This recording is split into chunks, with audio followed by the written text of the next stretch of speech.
You may have heard of Parkinson's disease before. Maybe when you heard of someone raising money for the Michael J. Fox Foundation, or maybe you've listened to Muhammad Ali speaking about the disease. Well, both of these guys actually have Parkinson's disease, and they've done a really good job at raising money for and awareness of the disease. But what exactly is Parkinson's disease? Parkinson's disease is a progressive, neurodegenerative disease. We call it a progressive disease because it progresses, it worsens over time. And we say that it's a neurodegenerative disease because during the disease, there's actually a loss, a degeneration of neurons in the brain. Now, in Parkinson's disease, we actually see a loss of a particular kind of neuron, and these neurons are called dopamine neurons. And dopamine neurons make a little signaling chemical called dopamine, which is really important for allowing us to make normal movements. And a lot of these dopamine neurons live in an area of the brain called the substantia nigra. And the substantia nigra we can see here, and it sits here in the brain above the spinal cord in a part of the brain called the midbrain. And when these neurons are lost, there's a reduction in the amount of dopamine in the brain. And again, that's because these neurons, they used to make a lot of our dopamine, and now they're not here anymore.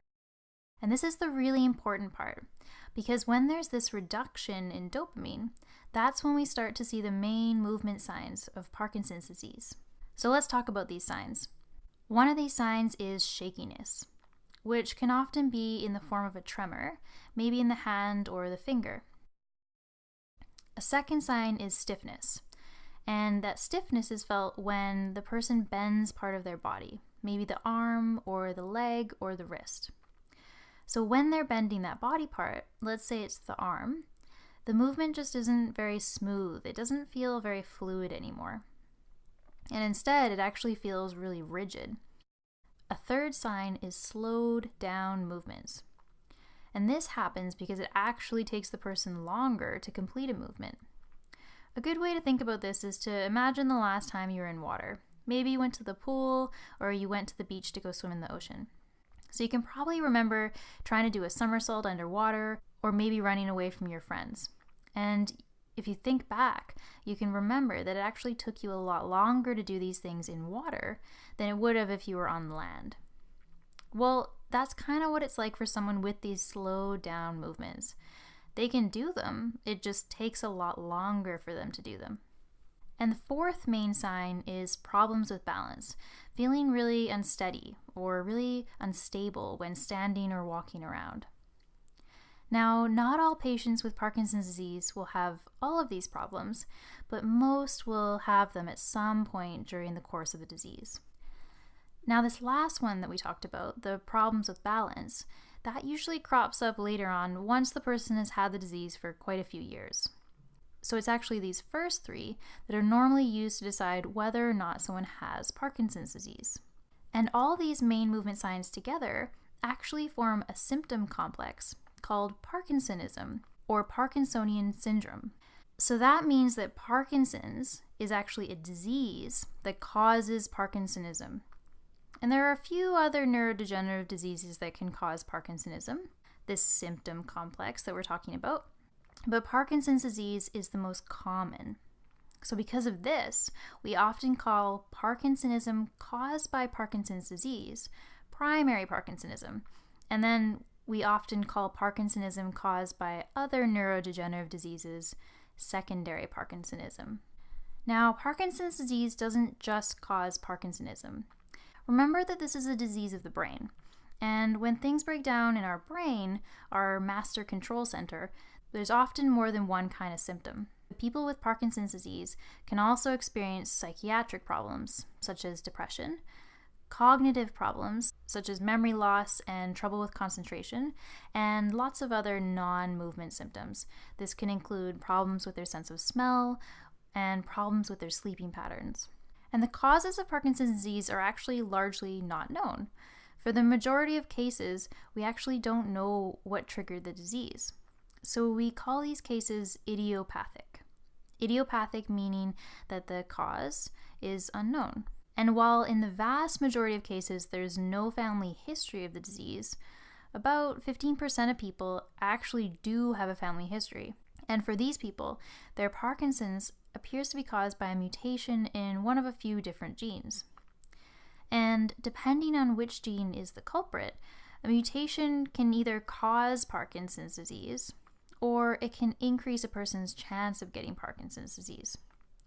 So if someone has a problem with one of the genes that can actually cause the disease, they'll definitely develop it.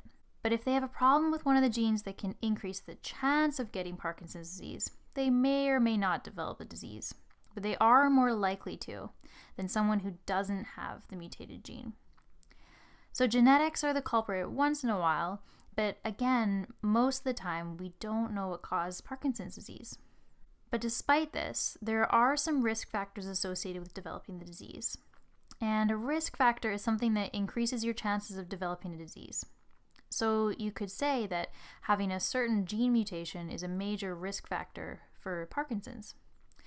But there are some other non-genetic risk factors as well. For example, exposure to certain pesticides and some cleaning chemicals.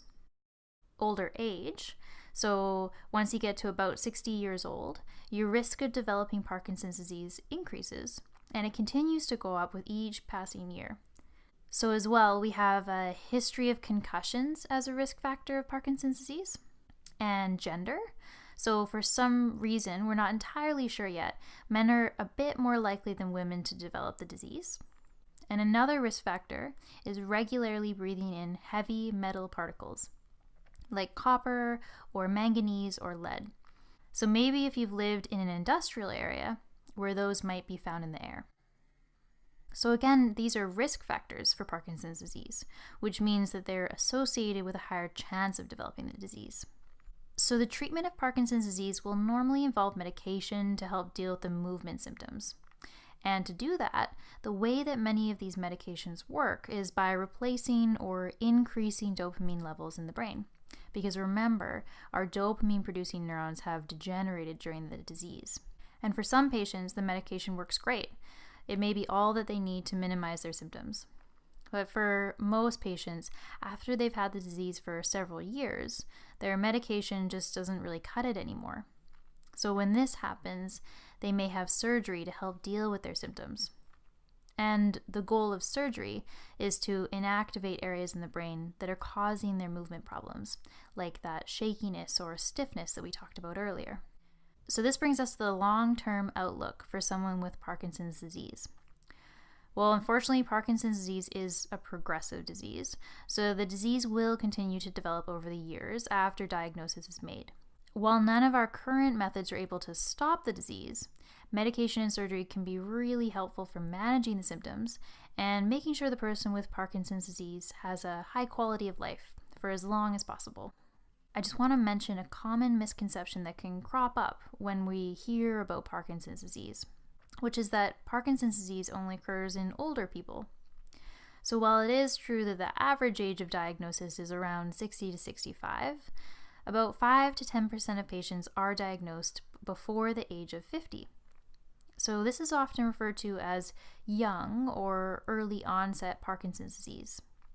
For patients with young Parkinson's disease, those gene mutations we talked about earlier seem to be the cause more often than they are for patients diagnosed in that average 60 to 65-year-old range.